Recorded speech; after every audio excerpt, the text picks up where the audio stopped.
ঢাকা হাটে একজন মাদক সম্রাট আছে, যিনি কর্মীদের হাতে মাদক তুলে দিচ্ছে। আমি আপনাদের উদ্দেশ্যে বলবো যে জনগণের হাতে, কর্মীদের হাতে মাদক তুলে দিবেন না, তাদের হাতে লিফলেট তুলে দিবেন, একটা চাকরি তুলে দিবেন। এবং গতকালকে ঢাকা বিশ্ববিদ্যালয় এরিয়াতে বিএনপির সেগুনবাগিচা ইউনিটের সেক্রেটারি উনি আসছে তাকে ছাড়াইতে। বিভিন্ন জায়গায় আমরা শুনি যেই জায়গায় সমস্যা ওই জায়গায় হলো বিএনপির লোক। তা আশা করছিলাম ওনারা ভালো হয়ে যাবে, কিন্তু লেস তো আর ঠিক হয় না। যতই সোজা করার চেষ্টা করা হয় এগুলোকে সোজা করা যাচ্ছে না। আপনারা সকালে দরজা খোলার সময় যে পত্রিকাটা পান, যারা আমাদের সংবাদপত্র পৌঁছে দেয়, এই সমিতি থেকে তারা পুরো ঢাকায় হলো পত্রিকাগুলো পৌঁছে দিয়ে থাকে। তো আমরা আজকে ওনাদের সামনে উপস্থিত হয়েছি, আমরা ওনাদের কাছে আজকে উপস্থিত হয়েছি ওনার দুঃখ গল্পগুলো শোনার জন্য। আজকে সেক্রেটারি সাহেব যেটা বললেন, এখানে হলো সিলেকশন হয়, ইলেকশন হয় না। তো আমরা তো 5 তারিখের পরে বাংলাদেশে ইলেকশন চেয়েছিলাম, এখন তো শুধু জাতীয় ইলেকশনের দিকে আমরা এগুচ্ছি, সাথে সাথে অন্য অন্য ইলেকশনগুলো প্রয়োজন। সাকসু ইলেকশন বন্ধ করে দেওয়া হয়েছে ভয়ে।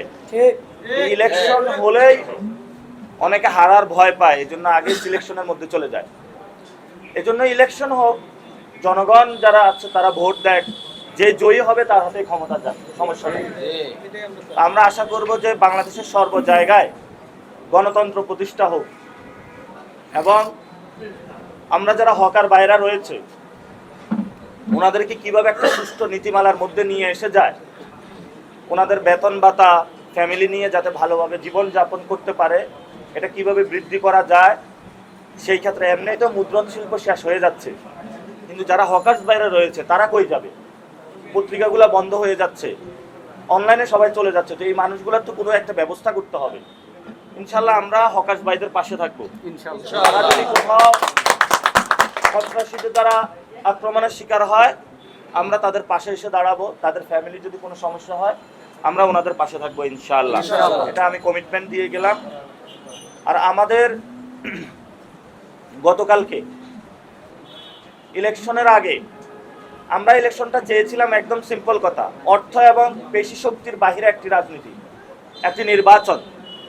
কিন্তু ইলেকশনের আগে আমরা দেখলাম কারো হাতে অস্ত্র, কারো হাতে দা, কারো হাতে এখন মাদক পাওয়া যাচ্ছে।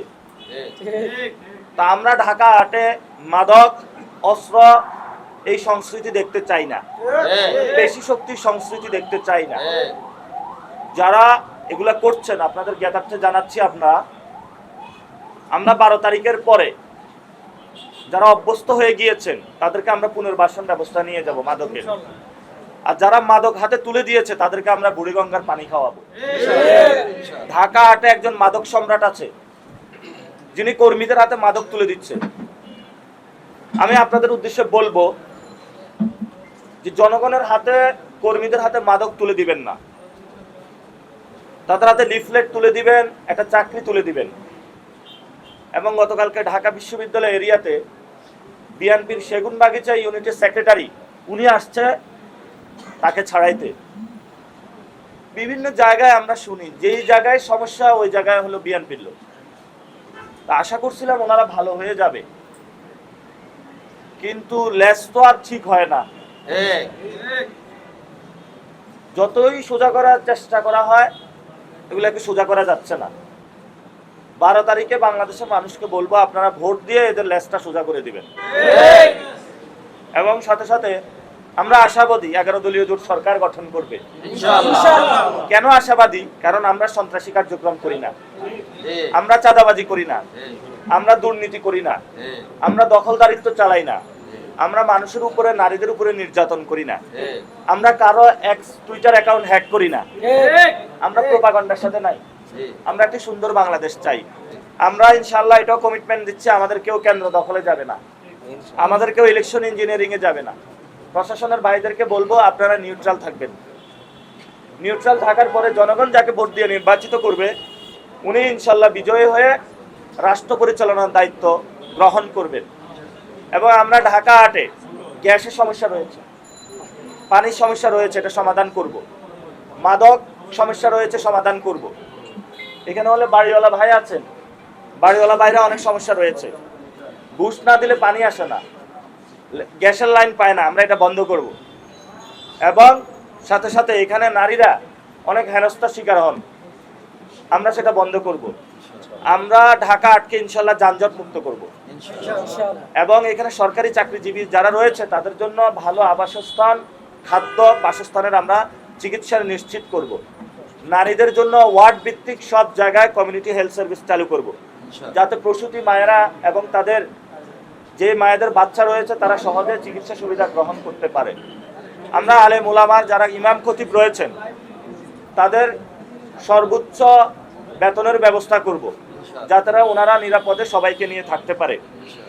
আর যারা দলীয় গুন্ডা সন্ত্রাস রয়েছেন, আপনারা আসুন, সবকিছু ছেড়ে সুন্দরবনে যেরকম ডাকাতরা অস্ত্র জমা দিয়েছে প্রশাসনের কাছে, আপনারা আপনাদের এই চাঁদাবাজি, সন্ত্রাসী, দুর্নীতি এগুলা ছেড়ে প্রশাসনের কাছে আপনারা সুপর্দ করুন নিজেদেরকে। ইনশাল্লাহ আমরা নতুন বাংলাদেশ গঠন করব। বিএনপির অনেক ভাই নেতা কর্মী যারা আছেন নির্যাতিত নিপীড়িত, এখন আবার এই দলের কাছেও নির্যাতিত নিপীড়িত হচ্ছেন, ভয় নাই, আমরা আছি। আপনি আমাদের সাথে আসুন, আমরা ইনশাল্লাহ একসাথে ভালো রাজনীতি করব। অনেক জুলাই যোদ্ধা রয়েছেন যারা হলো আমরা আপনাদেরকে টাচ করতে পারি নাই, পৌঁছতে পারি নাই বিভিন্ন ব্যস্ততার কারণে। আপনারা আসুন, ইনশাল্লাহ আমরা ঐক্যবদ্ধভাবে কাজ করব। মতিঝিলে বিভিন্ন জায়গায় ঢাকা ৮ আসনে ময়লার বাগান রাস্তার মধ্যে ফেলে রাখা হয়েছে, আমরা এগুলা নিজ হাতে পরিষ্কার করব এবং ঢাকা ৮কে সুন্দর একটা নগরী বানাবো, যাতে সবাই আমরা নিরাপদে চলাফেরা করতে পারি ইনশাল্লাহ। কারো কোনো প্রশ্ন থাকলে করতে পারেন। নাম কি ছিল? যুবলীগের একজন সন্ত্রাসী ছিল ইসমাইল সম্রাট না, এখন তো আসছে মাদক সম্রাট। এটা কার কর্মী? ওই যিনি মাদক নিয়ে ধরা খেয়েছে কার কর্মী? আমরা দেখতে পেয়েছি ওটা মির্জা আব্বাসের কর্মী। হ্যাঁ হ্যাঁ, উনি তো বিএনপি স্থায়ী কমিটির সদস্য, ভদ্র মানুষ উনি। ওনার কর্মীর হাতে মাদক কেন? যারা এইসব মাদক কর্মীদের হাতে তুলে দেয়, আমরা ওদের বুড়িগঙ্গার পানি খাওয়াবো, এটা টেস্ট করে দেখুক কেমন। ভাই একটা ছোট একটা প্রশ্ন ছিল, সেটা হচ্ছে যে গাজীপুরে শিশু দর্শন আমরা দেখেছি যে সম্ভবত সেভেনে